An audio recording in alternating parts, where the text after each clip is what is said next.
৪৭তম মার্কিন প্রেসিডেন্ট হিসেবে ডোনাল্ড ট্রাম্পের অভিষেক কেবল যুক্তরাষ্ট্রের জন্যই নয়, সারা বিশ্বের জন্যই নানা কারণে গুরুত্বপূর্ণ।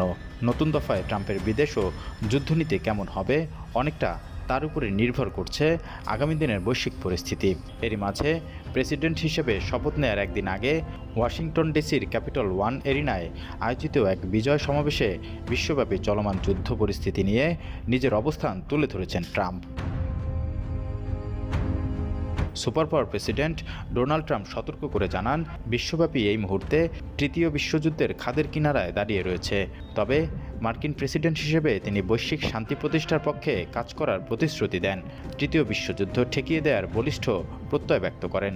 একই সাথে রাশিয়ার বিরুদ্ধে প্রায় ৩ বছর ধরে চলমান ইউক্রেন যুদ্ধ এবং গাজা যুদ্ধ সহ মধ্যপ্রাচ্যের অস্থিতিশীলতা বন্ধেরও প্রতিশ্রুতি দেন। ট্রাম্প বলেন, তিনি ক্ষমতায় থাকলে সব সংঘাতের সৃষ্টি হতো না। এ সময় তিনি আরও বলেন, আমি ইউক্রেন যুদ্ধ বন্ধ করব, মধ্যপ্রাচ্যের বিশৃঙ্খলা থামাবো, একই সাথে তৃতীয় বিশ্বযুদ্ধ ঠেকাবো আমি। আপনাদের কোনো ধারণাই নেই তৃতীয় বিশ্বযুদ্ধের কতটা কাছাকাছি আমরা।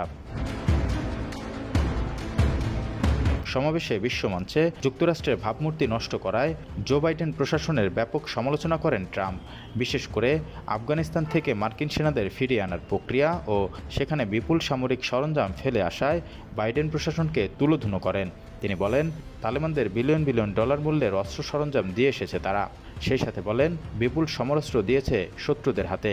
আমরা প্রতি বছর আফগানিস্তানকে এমনিতেই বিলিয়ন বিলিয়ন ডলার অনুদান দেই। তাদের বলতে হবে, আমরা এই অর্থ দেব না যতক্ষণ না আমাদের সামরিক সরঞ্জাম ফেরত না দেয়।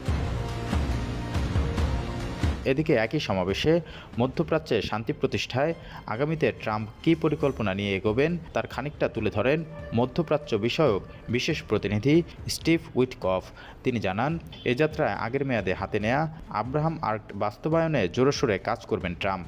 আব্রাহাম আক্ট মূলত ইসরায়েলের সঙ্গে মধ্যপ্রাচ্যের দেশগুলোর সম্পর্ক স্বাভাবিক করার চুক্তি, যার মধ্যে দিয়ে স্বাক্ষরকারী দেশগুলো ইসরায়েলকে সার্বভৌম রাষ্ট্র হিসাবে স্বীকৃতি দেবে। এরই মাঝে সংযুক্ত আরব আমিরাত, বাহরাইন, মরক্কো ও সুদান এই চুক্তিতে স্বাক্ষর করেছে। ট্রাম্প প্রশাসনের লক্ষ্য থাকবে এই মেয়াদে সৌদি আরবকে এর আওতায় আনা। তবে ইসরায়েল ফিলিস্তিনিকে স্বাধীন রাষ্ট্র হিসেবে স্বীকৃতি না দিলে আব্রাহাম আক্টে স্বাক্ষর করবে না বলে স্পষ্টভাবে জানিয়েছে সৌদি আরব। এদিকে আজই দ্বিতীয়বারের মতো হোয়াইট হাউসে ফিরেছেন ডোনাল্ড ট্রাম্প। যুক্তরাষ্ট্রের ৪৭তম প্রেসিডেন্ট হিসেবে তার এই ফেরা বৈশ্বিক রাজনীতি ও অর্থনীতিতে বড় পরিবর্তন আনতে পারে। ফলে এশিয়া, আফ্রিকা, মধ্যপ্রাচ্য সহ পুরো বিশ্বের চোখ এখন মার্কিন প্রেসিডেন্টের দাপ্তরিক বাসভবন হোয়াইট হাউসের দিকে।